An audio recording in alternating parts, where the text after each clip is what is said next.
Hi friends, this video shows how to allow install app from unknown source and fix app not installed error. I would be showing two methods.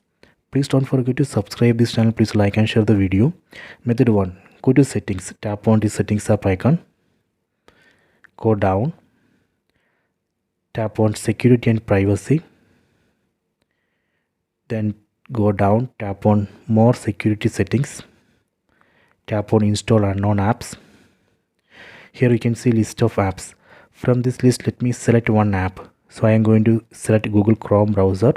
So I am going to allow Google Chrome browser to download and install Android APK file from unknown source. Let me enable. Done.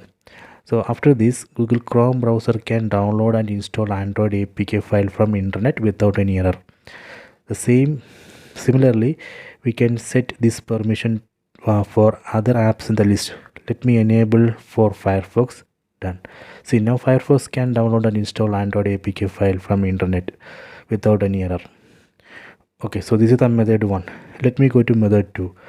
Method 2, again go to settings. Tap on this settings app icon. Go down, select apps. Tap here. Tap on these 3 dots on top right corner. Tap on special access. Then tap on install unknown apps. Tap here. See, we will get the same screen here. From here we can enable or disable this feature. So these are the two methods. I hope you have enjoyed this video. Please check it.